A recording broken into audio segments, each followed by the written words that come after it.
तीन लौंडे जवान रखना है कि शादी क्यों ना करें। शादी का सर्टिफिकेट होना जरूरी है। मांगना जरूरी है। अगर हम ऐसे बाहर निकलते हैं ना, लड़की बंदा लोग जो गंदी नजरों से देखते नहीं तो लड़की अभी से छेड़ लो। अरे तो हमारे पास हो गए तो कहा करेंगे किसी की बहू है औरत है भाई इस पर नजर मत डालो। सही है।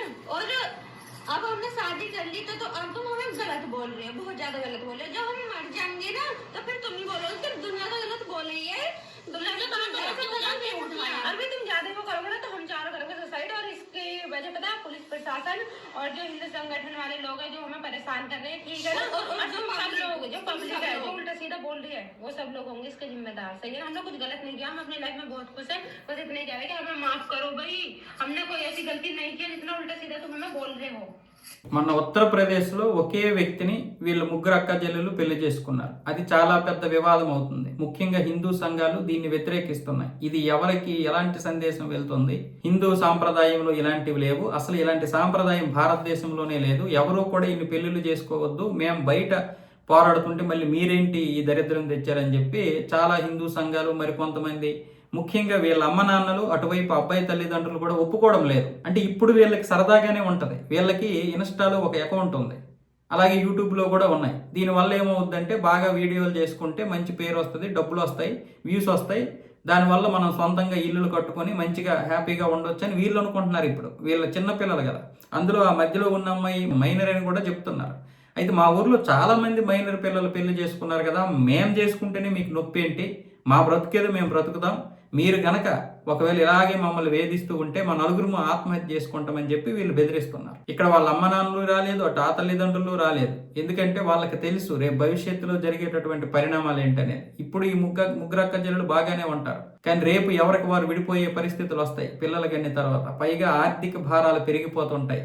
ఈ వ్యూస్లు, ఈ వీడియోలు, ఇవన్నీ తొక్క తోలు సోషల్ మీడియా అంతా కొంతవరకే సపోర్ట్ చేస్తారు. ఆ తర్వాత జరిగేటటువంటి పరిణామాలు ఒక్క భార్యను చేసుకున్న తర్వాతనే మనం సంసారాలు ఏ విధంగా నెట్టుతున్నామో, ఇద్దరు పిల్లలు పెంచడానికి మనం పడుతున్నటువంటి తంటాలు ఏంటో మనకు తెలుసు.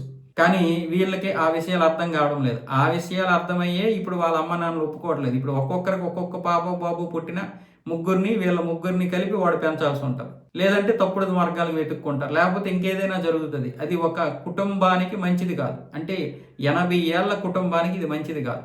రేపు పొద్దున్న విడాకులు వచ్చేటటువంటి పరిస్థితులు వస్తే మొత్తం అందరి జీవితాలు నాశనం అయిపోతాయి. అందుకనే ఆ తల్లిదండ్రులు వద్దంటున్నారు, అక్కడ హిందూ సంఘాలు వద్దంటున్నాయి, మిగతా ఊరి పెద్దలు వద్దంటున్నారు.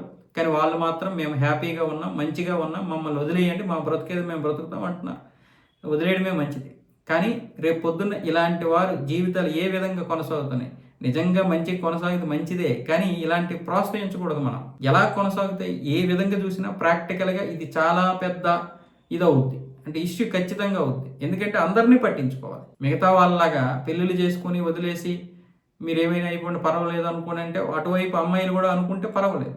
కానీ ఇక్కడ అలా కాదు కదా. హిందూ సాంప్రదాయంలో అందరినీ పెళ్లి చేసుకున్న ప్రతి ఒక్కరిని మనం మంచిగా చూడాలి. అంతెందుకు ఇప్పుడు 2 పెళ్ళిళ్ళు చేసుకుంటున్నటువంటి వారు మనలో చాలా మంది ఉన్నారు. వాళ్ళ బ్రతుకులేంటి మనం చూడలేదా? పేరుకే వాళ్ళు హ్యాపీగా ఉంటారు, కానీ వాళ్ళ లోపల ఎంత కుమిలిపోతారో మనకు తెలుసు. వీళ్ళకి ఎంత చెప్పినా వీళ్ళకి అర్థం కాలేదు. వీళ్ళ వయసు 20 లోపు ఉంది. వాడేదో సరదా పడిపోతున్నాడు, ముగ్గురు ఒకేసారి దొరికారు కదా అని. వాడికి ఇప్పుడు సరదాగానే ఉంటుంది, తర్వాత సరదా తీరిపోద్ది.